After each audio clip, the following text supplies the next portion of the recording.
Hello everyone, welcome to our channel guide to success. तो बच्चों, ये जो हमारा चैनल है गाइड टू सक्सेस, ये तो आप इसके बारे में तो आप लोग को पता ही है। आज इस चैनल पे हम लोग एक सीरीज़ स्टार्ट करने जा रहे हैं जो कि इंग्लिश की है और उस सीरीज़ का नाम है नोन अननोन वोकैब्स। अब आप लोग के मन में ऐसा आएगा कि मैम ये कैसा नाम है known unknown vocabs. Known unknown vocabs इसलिए बच्चों क्योंकि मैं जो आप लोग को वर्ड्स पढ़ाने जा रही हूँ उसमें कुछ वर्ड्स आप लोग को पता है यानी कि नोन है और कुछ वर्ड्स आप लोग को पता नहीं है यानी कि अननोन है। इसीलिए इस चैनल का नाम मैंने रखा है नोन अननोन वोकैब्स। तो आइए शुरू करें। शुरू करने से पहले मैं कुछ चीज़ें आप लोग के साथ शेयर करना चाहती हूँ। मैं आप लोग को इसमें कुछ वर्ड्स पढ़ाऊँगी और उन वर्ड्स के मीनिंग्स के साथ मैं आप लोगों को उनके एंटोनिम्स और उनके सिनोनिम्स पढ़ाऊंगी। और प्लस पॉइंट और एक है कि मैं एक एक सेंटेंस भी पढ़ाऊंगी उससे, ताकि अगर इन केस आप लोग भूल जाओ तो आप लोग उस सेंटेंस को रिमाइंड करके उस वर्ड के मीनिंग को याद रख सकते हो। तो अच्छा रहेगा ये चीज़।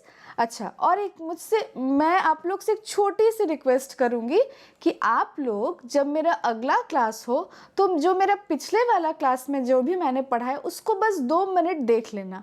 इससे क्या होगा, आप लोग का भी रिवीजन हो जाएगा और अगर कोई प्रॉब्लम है तो आप लोग मुझे कमेंट बॉक्स में कभी भी विदाउट एनी डाउट मुझे कमेंट कर सकते हैं। तो ठीक है, तो चलिए। और हाँ, आप लोग को अगर कोई सजेशन देना है तो सबके लिए वेलकम है। Thank you. तो चलिए शुरू करते हैं आज का पहला क्लास और आज का पहला वर्ड मीनिंग।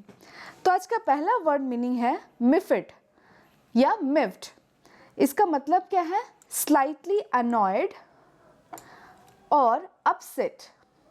क्या है, क्या बोला मैंने?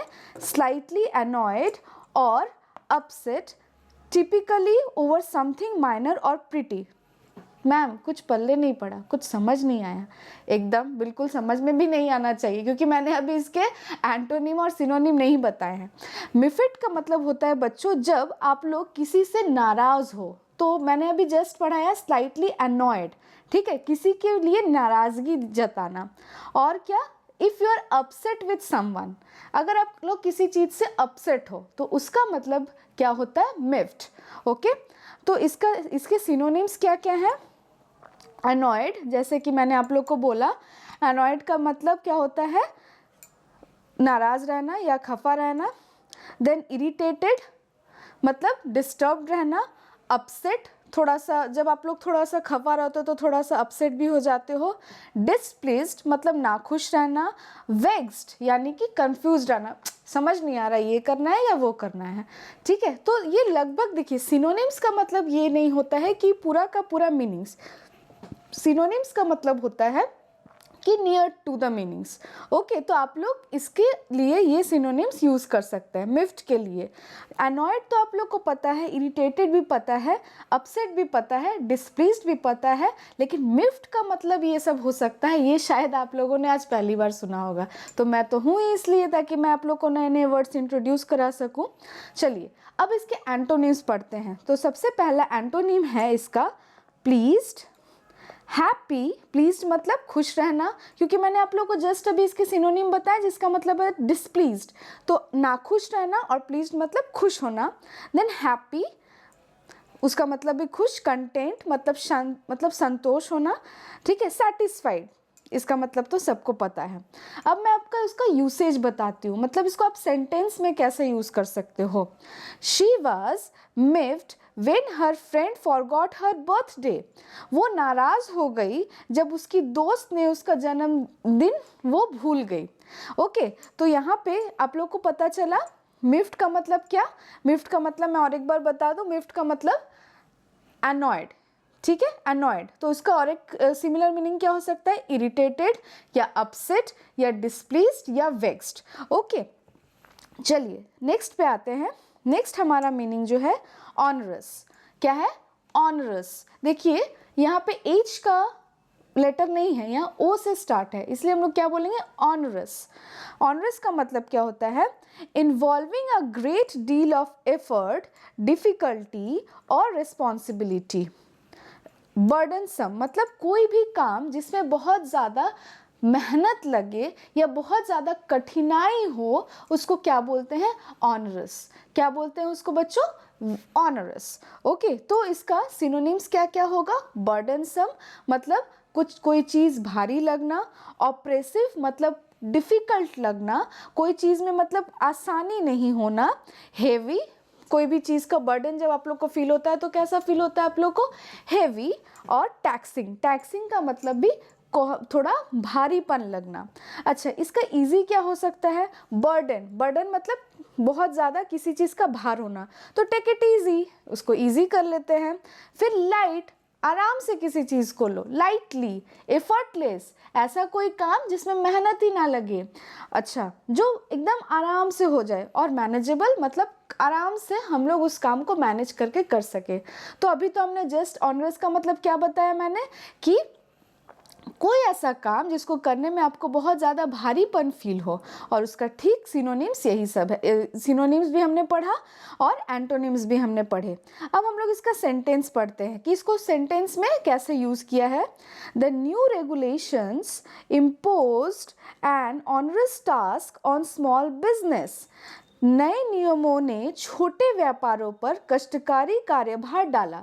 अगर आप लोग को ये सेंटेंस थोड़ा सा बर्डनसम लग रहा है या ऑनरस लग रहा है, तो मैं इसका आपको इजी बता सकती हूँ। आप लोग इसको इस तरह से इजीली यूज़ कर सकते हैं, that I have done a burdensome work.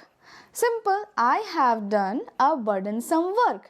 Okay, चलिए नेक्स्ट हम लोग आते हैं इराडिकेशन। क्या है इसका pronunciation? Eradication. Okay, the complete destruction और removal of something, typically a disease और प्रॉब्लम। देखिए बच्चों, कुछ कुछ ऐसे वर्ड्स हैं जब आप लोग सॉल्व करोगे सेंटेंस में कि वो वाला वर्ड कुछ कुछ पर्टिकुलर सेंटेंस के साथ ही जाता है। तो इरेडिकेशन एक ऐसा ही वर्ड है जो पर्टिकुलरली हम लोग यूज़ करते हैं एक डिजीज़ के साथ, removal of a disease. Okay, तो उसका इरेडिकेशन का मतलब क्या है? किसी चीज़ का ख़त्म होना। ख़त्म होने से याद आया किसी चीज़ का एलिमिनेट होना। अच्छा, और किसी चीज़ का रिमूवल होना, हटना, या एनिहिलेशन किसी चीज़ का हटना। ओके, तो इसका एंटोनिम्स क्या क्या हो जाएगा? एस्टैब्लिशमेंट, ख़त्म हो रहा है तो उसको बनाना है, हो गया ना। एंटोनिम्स, कंटिन्यूएशन, वो वहाँ पे अगर ख़त्म हो जा रहा है तो उसको कंटिन्यू करना है। और प्रिजर्वेशन, कोई चीज़ अगर ख़त्म हो रहा है तो उसको प्रिजर्व करके रखना है ना। तो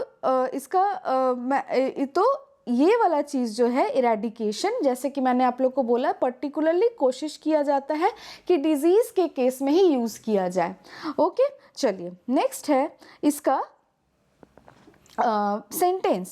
The government launched a massive campaign aimed at the eradication of malaria in rural areas. Government ने एक मैसिव कैंपेन लॉन्च किया है जिसमें कि मलेरिया की इरेडिकेशन के बारे में, यानी कि रिमूवल के बारे में बताया जाएगा कि कैसे किया जा सकता है। Simple as that. ओके, देखिए बच्चों, इतना तो मैं आप लोग को बोलूँगी कि ये आप लोग एक बार पढ़ोगे तो नहीं होगा, क्योंकि वर्ड्स थोड़े बड़े हैं। तो इससे क्या करना पड़ेगा आप लोग को? एटलीस्ट 2-3 बार बस देखना है। अगर आप लोग एक ही बार में वर्ड की मीनिंग को देखोगे, उसके सिनोनिम को देखोगे, उसके एंटोनिम को देखोगे, और लास्ट में उसके सेंटेंस को जब उसमें आप लोग अप्लाई करोगे, तो आपके दिमाग में वो पूरा अच्छे से बैठ जाएगा। Okay, now next one is nefarious. क्या बोला मैंने? नेफेरियस। इसका मतलब क्या होता है? टिपिकली ऑफ एन एक्शन और एक्टिविटी विच इज़ विकेड और क्रिमिनल। कुछ ऐसा एक्टिविटी करना, कुछ ऐसा काम करना जो कि बहुत ही ज़्यादा विकेड हो, मतलब कुटिल हो, जो कि करना सही ना हो, बेईमानी भरा हो, या तो क्रिमिनल एक्टिविटी के केस में भी हम लोग यूज़ कर सकते हैं। आप लोगों ने अक्सर न्यूज़पेपर्स में देखा होगा, जब भी कोई टेररिस्ट एक्टिविटी होता है तो ये नेफेरियस वर्ड बहुत यूज़ होता है क्रिमिनल एक्टिविटीज़ को मतलब हाईलाइट करने के लिए। तो ये जनरली हम लोग किसी बच्चे के बदमाशी के लिए नहीं यूज़ कर सकते। ये थोड़ा सीरियस काइंड ऑफ वर्ड है जो कि हम लोग टेररिस्ट एक्टिविटीज़ के साथ ही जनरली अप्लाई करके देखते हैं। ओके, नेक्स्ट वन इज, तो इसके सिनोनिम्स क्या क्या हैं?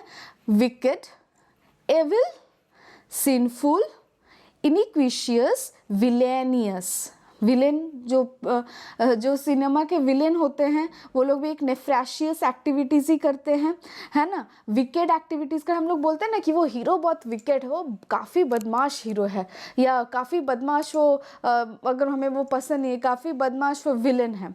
ओके, नाउ इसका एंटोनिम्स क्या क्या है? मॉरली करेक्ट, क्योंकि वो विकेड है ऑब्वियसली वो गलत काम करेगा, तो इसका ऑपोजिट क्या हो जाएगा?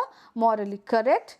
एथिकल, जो सही काम करे, जो लॉजिकल काम करे वो, और अपराइट यानी कि एकदम सही काम करने वाला। चलिए इसके सेंटेंस को देखते हैं। The nefarious activities of the organised crime syndicates, संगठित अपराध गिरोहों की कुटिल गतिविधियाँ। जैसे मैंने आप लोग को बताया कि ये जनरली टेररिस्ट एक्टिविटीज़ में इसका यूज़ होता है। Next and the last one, subjugation. Subjugation मतलब क्या? The act of bringing someone और something under control in especially by force, किसी को भी अपने कंट्रोल में करना, और वो कैसे करना? फोर्सफुली करना। जैसे मैं बोल रही हूँ कि सब्जुगेट करना, किसी पे दबाव डालना। अंडरस्टूड? तो इसका सिनोनिम्स क्या होगा? डोमिनेशन, किसी पे दबाव डालना। ऑप्रेसिव, ठीक है, किसी भी चीज़ को ऑप्रेस करना, दबाना, ठीक है। एंस्लेवमेंट, नौकरगिरी करना, या कॉन्क्वेस्ट, सेम बात है, किसी चीज़ को ज़बरदस्ती दबाना। ओके, तो इसका एंटोनिम्स क्या होगा? जहाँ यहाँ पे होता है दबाना, तो इसके एंटोनिम्स ऑब्वियसली क्या हो जाएंगे? किसी भी काम को खुल के करना, तो फ्रीडम। और लिबरेशन मतलब हर चीज़ से आज़ादी। इंडिपेंडेंस, देखिए आज का वीडियो भी हम लोग बना रहे हैं, और आज का दिन कौन सा है? आज का दिन है Republic Day. Then is operation. Next is usage. इसका यूसेज कैसे करेंगे? The countries long history of the foreign rule is marked by the centuries of subjugation and oppression. देश के विदेशी शासन की लंबे इतिहास में सदियों की दास्ता और उत्पीड़न का उल्लेख मिलता है। देखिए आज का दिन भी कितना अच्छा है और आज का सेंटेंस भी कितना अच्छा है, और ये रिलेटेड मैंने इसलिए किया है ताकि आप लोग को अच्छे से याद रहे। तो ये थे कुछ आपके 4-5 वर्ड्स। मैं हर दिन आप लोग पे कोई प्रेशर नहीं करूँगी, क्योंकि ये 4-5 कहने को तो 4-5 वर्ड्स हैं, लेकिन इसमें इनके एंटोनिम्स सिनोनिम्स मिला के काफ़ी हो जा रहे हैं। तो बच्चों ये आप लोग रिवाइज कीजिए। मैं आप लोग के साथ फिर से दूसरे क्लास में मिलूँगी। अगर कोई भी आप लोग को दिक्कत लगे तो प्लीज़ कमेंट सेक्शन में ज़रूर कमेंट करें। आज के लिए इतना ही। Thank you so much.